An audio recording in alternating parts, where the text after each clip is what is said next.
죄의 본성적 차원이다 하는 것은 죄가 곧 누구이다? 우리 자신이란 뜻이에요. 한마디로 죄는 곧 나입니다. 그래서 사람은 타고나기를 죄인인 것입니다. 죄와 사람은 따로 분리시켜서 생각할 수 있는 개념이 아니라는 거예요. 사람들은 보통 잘못된 몇몇 행동들만 일컬어서 그것이 죄다 이렇게 생각할 뿐 자기 자신을 가리켜서 죽어 마땅한 죄인으로는 간주하지 않습니다.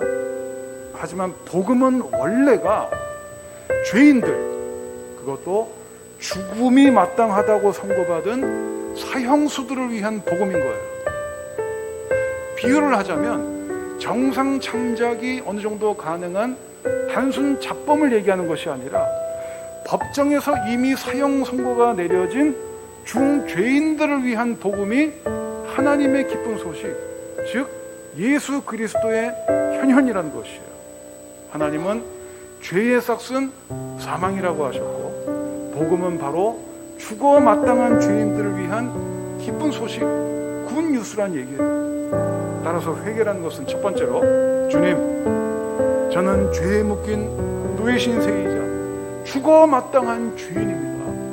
이렇게 내 자신이 죄에 묶여 있어서 죽음에서 스스로 헤어나올 수 없는 그러한 상태라는 것, 내 스스로는 나 자신을 고칠 수 없는 상태라는 것을 자백하는 것, 이것이 회개의 시작이에요. 두 번째 단계로 회개라고 하는 것은 나 자신에게서 돌이키는 것이다. 왜냐하면 죄의 본질은 내 스스로 하나님 노릇을 하려는 것에 있기 때문에 그런 거예요. 사탄은 우리에게 종일토록 이렇게 이야기합니다.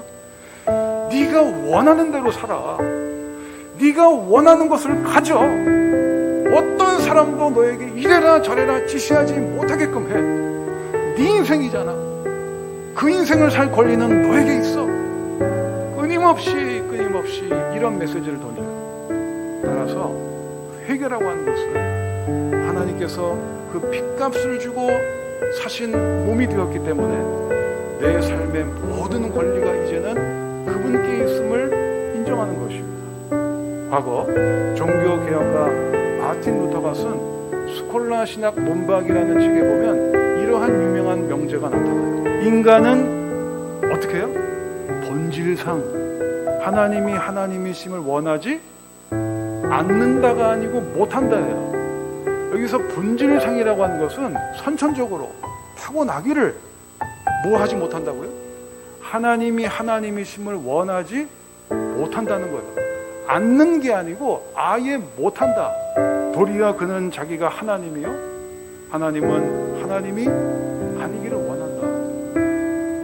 하나님이 내 인생의 주인이 되시는 것은 내 자력으로 되는 것이다, 하나님의 은혜로 되는 것이다, 하나님의 은혜로 되는 거예요. 따라서 날 때부터 내 인생의 주인인 양 평생을 그렇게 행세해왔던 내가 그분의 겸손한 종으로 변화되고 하나님께서 내 인생의 참 주인과 왕이 되실 때 그 순간에 하나님께로의 회복이 일어나는 거예요. 그 순간 심판주 하나님께로부터 무죄 선고를 받게 되는 것입니다.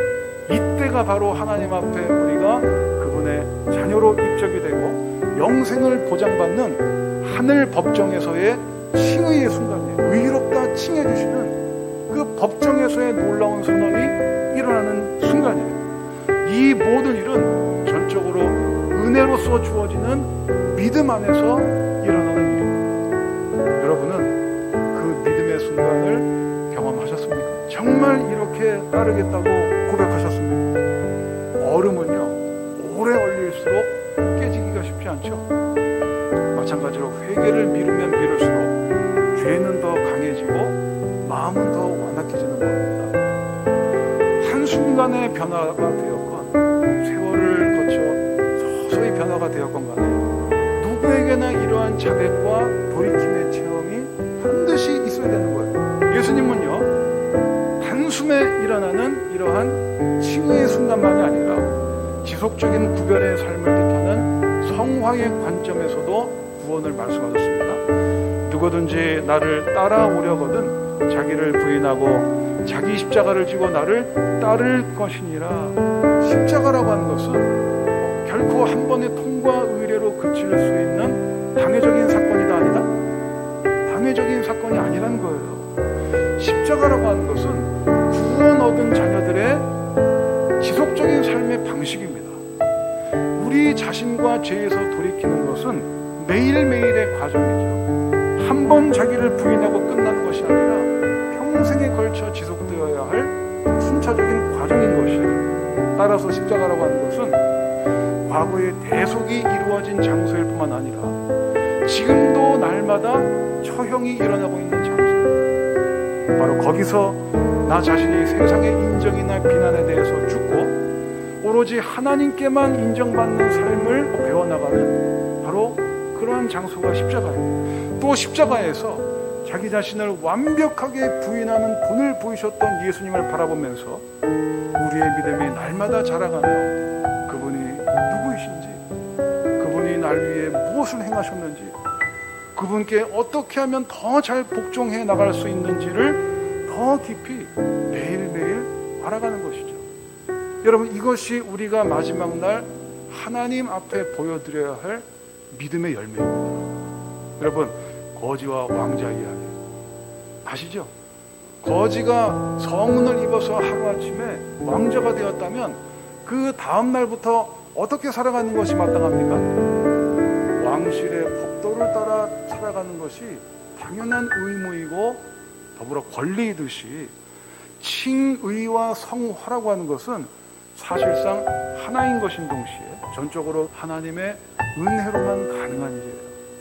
성경은 이것만이 하나님께로 나아갈 수 있는 유일한 길이라고 말씀하고 있습니다. 때문에 하나님의 교회는요, 사람들이 스스로 난 착하게 살아왔어, 난 양심 지키면서 살아왔어, 이렇게 자부한다고 해서 천국 가는 것이 절대 아니라는 사실에 대해서 더욱 단호해야 해요.